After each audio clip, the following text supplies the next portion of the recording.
ಅವರ ಬಾಲ್ಯದ ದಿನಗಳ ಬಗ್ಗೆ ಹೇಳೋದಾದ್ರೆ ಸರ್, ನನಗೆ ಹೇಳಿದ್ನಲ್ಲ, ನಾವಿಬ್ರು ಈಗ ಅವಳಿಗೂ ಒಂದು ಮದುವೆ ಮುರಿದು ಬಿದ್ದ ಹಿನ್ನೆಲೆ ಇತ್ತು, ನನ್ನದು ಅದೇ ಬಗೆಯ ಹಿನ್ನೆಲೆ. ಹಾಗಾಗಿ ಅವಳು ಆ ಕುರಿತು ಮಾತಾಡ್ಲಿಕ್ಕೆ ಬಂದಾಗ್ಲೆಲ್ಲ ನಾ ಹೇಳ್ತಾ ಇದ್ದೆ, ಅದು ನಿನ್ನ ಭೂತಕಾಲ, ನನಗೂ ನನ್ನದೇ ಆದಂಥ ಒಂದು ಭೂತಕಾಲ ಇದೆ, ಅವೆರಡನ್ನ ನಾವು ಕೆದಕೂಡ್ದು.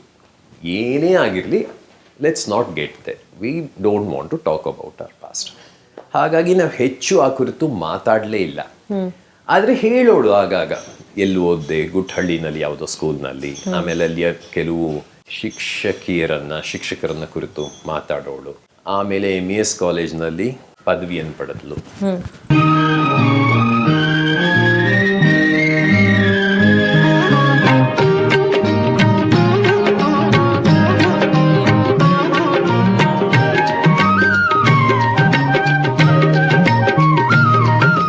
ನಾನು ಈ ಕಾಲೇಜಿಗೆ ಬಂದಾಗ ಅಪರ್ಣ ಅವರು ಫೈನಲ್ ಇಯರಲ್ಲಿ ಇದ್ದರು. ಸೊ ನಾವು ಮೆಟ್ಲು ಇಳಿಯುವಾಗ ಹತ್ತುವಾಗ ಅಪರ್ಣ ಅವ್ರನ್ನ ನೋಡಿದಾಗ ನಮ್ಮ ಗೆಳತಿಯರು, ಇವರೇ ಕಣೆ ಫಿಲಮಲ್ಲಿ ಮಾಡಿದವರು, ನಿರೂಪಕರು ಇವರು ಅಪರ್ಣ ಅಂತ ಹೇಳಿದಾಗ ತುಂಬ ಕುತೂಹಲದಿಂದ ನೋಡೋ ಥರ ಆಗ್ತಿತ್ತು. ಆಮೇಲೆ ಕಾಲೇಜಿನ ಕಾರ್ಯಕ್ರಮಗಳನ್ನೆಲ್ಲ ಗಮನಿಸಿದಾಗ ಪ್ರತಿ ಕಾರ್ಯಕ್ರಮದಲ್ಲಿ ನಮ್ಮ ಅಪರ್ಣ ಅವರ ಒಂದು ನಿರೂಪಣೆ ಇರ್ತಿತ್ತು. ಅವ್ರು ಕನ್ನಡ ಕೇಳ್ತಾ ಕೇಳ್ತಾ ಭಾಳ ಖುಷಿ ಆಗ್ತಿತ್ತು. ಅಂದರೆ ಅಷ್ಟು ಚಿಕ್ಕ ವಯಸ್ಸಲ್ಲೇ ಅವ್ರು ಆಗಲೇ 84ರಲ್ಲೇ ಮಸಣದ ಹೂವು ಮಾಡಿದರು. ಬಹುಶಃ ಇಲ್ಲಿ ಆಗ ಅವರು ಇನ್ನೂ ಡಿಗ್ರಿ ಸ್ಟೂಡೆಂಟ್. ಅವರು ನಮ್ಮ ಕಾಲೇಜಿನ ವಿದ್ಯಾರ್ಥಿನಿ ಅನ್ನುವುದೇ ಒಂದು ಸಂತೋಷವಾದ ವಿಷಯ ಆಗಿತ್ತು. ಇಲ್ಲಿ ಅವರು ಸಂಸ್ಕೃತದ ವಿದ್ಯಾರ್ಥಿ, ಆದರೆ ಕನ್ನಡ ಮತ್ತು ಸಂಸ್ಕೃತ ಎರಡರ ಪಾಂಡಿತ್ಯವನ್ನು ಅವರು ತುಂಬ ಚೆನ್ನಾಗಿ ಪಳಗಿಸ್ಕೊಂಡಿದ್ರು ಅಂತ ಹೇಳಿ ಅನ್ಸುತ್ತೆ. ಅದಾದ್ಮೇಲೆ MES ಕಾಲೇಜಿನ 3-4 ಸ್ನೇಹಿತೆಯರು ಮನೆಗೆ ಬರ್ತಾ ಇದ್ರು, ಅಷ್ಟು ಮಟ್ಟಿಗೆ ಗೊತ್ತೇ ಹೊರತು ಇನ್ನುಳಿದಂತೆ ತನ್ನ ವೃತ್ತಿಪರ ಬದುಕಿನ ಪ್ರತಿಯೊಂದನ್ನು ನನ್ನ ಎದುರುಗಡೆ ಬಿಚ್ಚಿಟ್ಟಿದ್ದಾಳೆ. ಇಂತೆಂಥ ರಾಜ್ಕುಮಾರ್ ಅವರಿಂದ ಮೊದಲುಗೊಂಡು, ಶಿವರಾಮ್ ಕಾರಂತರಿಂದ ಮೊದಲುಗೊಂಡು, ಇವತ್ತಿನ ಪ್ರತಿಯೊಬ್ಬರ ಬಗ್ಗೆನೂ ಒಂದು ಮಾತಾಡೋಳು. ಆಮೇಲೆ she was an amazing mimicry artist. ಪ್ರತಿಯೊಬ್ಬರನ್ನು ಅನುಕರಿಸಿ ಅಣಕಿಸಿ ತೋರಿಸೋಳು. ಅವ್ರ ವರಲಕ್ಷ್ಮಿ ಪಾತ್ರ ಮಾಡಿದಾಗ್ಲೇ ನಮಗೂ ಅವರಲ್ಲಿ ಅಂತ ಒಂದು ಪ್ರತಿಭೆ ಇದೆ ಅನ್ನೋದು ಗೊತ್ತಾಗಿದೆ. ಅಲ್ಲಿವರೆಗೂ ಬಹಳ ಸೀರಿಯಸ್ ಆಗಿರ್ತಾರೆ, ಬಹಳ ಡಿಗ್ನಿಫೈಡ್ ಆಗಿ ನಿರೂಪಣೆ ಮಾಡ್ತಾರೆ ಅಂತ ಆ ಜಾನರ್ ಅವರಲ್ಲಿ ಇದೆ ಅನ್ನೋದೇ ನಮ್ಗೆ ಯಾರಿಗೂ ಗೊತ್ತಿರಲಿಲ್ಲ. ತುಂಬಾ ಸೀರಿಯಸ್ ಆಗಿ ಮಾತಾಡ್ತಿದ್ರೆ ಏನು ಅಂದ್ರೆ ಅಂತ ಹೇಳ್ಬಿಟ್ಟು ಕಲ್ಪನಾ ತರ ಮಾತಾಡಕ್ ಶುರು ಮಾಡ್ಬಿಡೋಳು. ಪಾರ್ಕಿಗೆ ಹೋಗಿ ಜಾಲಿ ಮಾಡ್ಕೊಂಡ್ ಬಂದ್ಬಿಡೋಣ ಅಂತ ಆರ್ತಿ ಅವ್ರ ತರ ಹೇಳೋಳು. ಅಂಬರೀಷ್ ರವ್ರಂತೂ ಎಷ್ಟು ನೆನೆಯೋಳು, ದಿಲ್ದಾರ್ ಮನುಷ್ಯ, ಇದ್ರೆ ಹಂಗಿರ್ಬೇಕು ಹೊಸ್ತಾರೆ ಅಂತ ಹೇಳೋಳು. ಸಿದ್ದರಾಮಯ್ಯ, ದೇವೇಗೌಡರ ಇದ್ದೆ, ಸಿದ್ದರಾಮಯ್ಯನವರ ಅನ್ನೋದು. ಪ್ರೈವೇಟ್ ಲೈಫ್ನಲ್ಲಿ ಅಷ್ಟ್ರ ಮಟ್ಟಿಗೆ ಏನ್ರಿ ಇದೆ, ಎರಡು ನಕ್ಕೊಂಡು ಇದ್ಬಿಡೋಣ. ಇದನ್ನು ಅಷ್ಟೇ, ಈ ಹುಷಾರ್ ತಪ್ಪಿದೆ ಎಂದಾಗ್ಲೂ ಹಾಗೇನೆ ಏನಾಗ್ಬಿಡುತ್ತೆ. ಆಫ್ಟರ್ ಆಲ್ ಗೊತ್ತು ನನಗೆ ಏನಿದೆ ಅಂತ. ಒಂದು ದಿನ ಧೃತಿಗೆಡ್ಲಿಲ್ಲ.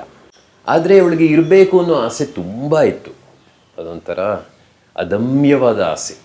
ಕೊನೆಯ ದಿನ ಕೂಡ ನಾನು ನಿಮ್ಮನ್ನು ಬಿಟ್ಟು ಹೋಗಲ್ಲ, you are the only good thing that has happen to me ಅಂತ ಹೇಳೋಳು.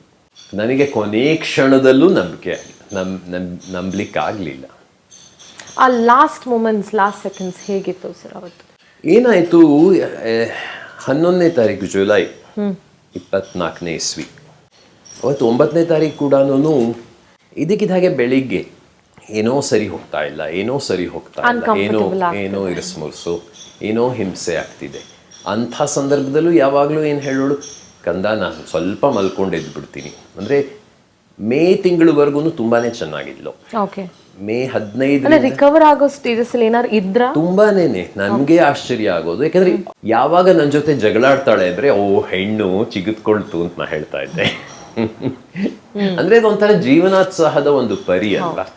ಏಪ್ರಿಲ್ 30ನೇ ತಾರೀಕು ಕೂಡ ಬ್ಯೂಗಲ್ ರಾಕ್ ನಲ್ಲಿ ಯಾವುದೋ ಫಂಕ್ಷನ್ಗೆ ಹೋಗಿ ಬಂದ್ಲು. ಅದಾದ್ಮೇಲೆ ಸ್ವಲ್ಪ ನಿರಾಸಕ್ತಿ ಬಂತು ನನಗೆ. ಇವತ್ತು ನೆನೆದ್ರೆ ಅದೆಲ್ಲ ಪ್ರಾಯಶಃ ಮುನ್ಸೂಚನೆಯೋ ಏನೋ ಅಂತ ಅನ್ಸುತ್ತೆ. ಅಂಥದ್ರಲ್ಲೂ ಕೂಡ ಈ ಮೆಟ್ರೋ ವಾಯ್ಸ್ ಓವರ್ ಎಲ್ಲ ಮಾಡ್ತಾನೆ ಇದ್ಲು, ಯಾರಿಗೂ ಇಲ್ಲ ಅಂತ ಹೇಳ್ತಿರ್ಲಿಲ್ಲ, ಹಂಗಿರ್ತಾ ಇತ್ತು. ಪ್ರಯಾಣಿಕರೇ ಗಮನಿಸಿ, ಮುಂದಿನ ನಿಲ್ದಾಣ ಬೆಂಗಳೂರು ಮಹಾನಗರ. ಬೆಂಗಳೂರು ಮೆಟ್ರೋಗೂ ನನಗೂ ಅದು ಯಾವ ರೀತಿಯ ಸಂಬಂಧ ಅಂದರೆ ನಾನು ಹಿಂದಿರುಗಿ ನೋಡಿದ್ರೆ ಅದು ಆಶ್ಚರ್ಯ ಆಗುತ್ತೆ ಮತ್ತು ತುಂಬ ಹೆಮ್ಮೆ ಅನಿಸುತ್ತೆ. ಅಪರ್ಣ ಅವ್ರದ್ದು ಅವರ ಧ್ವನಿ, ಅವರ ಉಚ್ಚಾರಣೆ ಕ್ಲಿಯರ್ ಆಗಿ ಅಂದ್ರೆ ಇಂಪಾಗಿರ್ತಿತ್ತು. ಜನರಿಗೆ ಕೇಳೋದಕ್ಕೆ ಒಂದು ಹಿತವಾಗಿ ಕೂಡ ಅದು ಕೇಳಿಸ್ತಾ ಇತ್ತು. ಹಾಗಾಗಿ ಮೆಟ್ರೋ ಅಲ್ಲಿ ಓಡಾಡಿರಂತ ಎಲ್ಲಾ ನಮ್ಮ ನಾಗರಿಕರು ಅವರ ವಾಯ್ಸ್ ನ ಕೇಳಿದ್ದಾರೆ. ಬಟ್ ಇವಾಗ ಮುಂದೆ ಬರುವಂತ ಟ್ರೈನ್ಗಳು ಏನಿದೆ ಅದರಲ್ಲಿ ನಾವು ಅಪರ್ಣ ವಾಯ್ಸ್ ನ ನಾವು ಮಿಸ್ ಮಾಡ್ಕೋಬೇಕಾಗುತ್ತೆ. ಸೊ ಹಾಗಾಗಿ ನಮ್ಗೆ ಅಟ್ಲೀಸ್ಟ್ ಹಳದಿ ಮಾರ್ಗಕ್ಕೂ ಕೂಡ ಅವ್ರದ್ದು ವಾಯ್ಸ್ ಮೊದಲೇ ನಾವು ರೆಕಾರ್ಡ್ ಮಾಡೋದ್ರಿಂದ we are really happy that her voice has continued in yellow line also. ಅದೇ ಥರ ಉಚ್ಚಾರಣೆ, ಆ ಸ್ಪಷ್ಟತೆಯಿಂದ ಅವರು ಮಾತಾಡ್ತಿದ್ದು, ಅವರು ಸ್ಪಷ್ಟತೆಯಿಂದ ಜನರಿಗೆ ಅದು ಇಂಪಾಗಿ ಕೇಳೋ ಹಂಗೆ ಅವ್ರದ್ದು ಧ್ವನಿ ಏನಿದೆ ಅದು ನಾವು ಸುಮಾರು ಕಡೆ ಹುಡುಕ್ತಾ ಇದ್ದೀವಿ. ಸೊ ಇಂದ ಸಿಕ್ಕಿಲ್ಲ, ಅದು ದೇವ್ರು ಕೊಟ್ಟಂತ ವರ ಇರಬೇಕು ಅವ್ರಿಗೆ. We are missing Aparna in our Bangalore metro.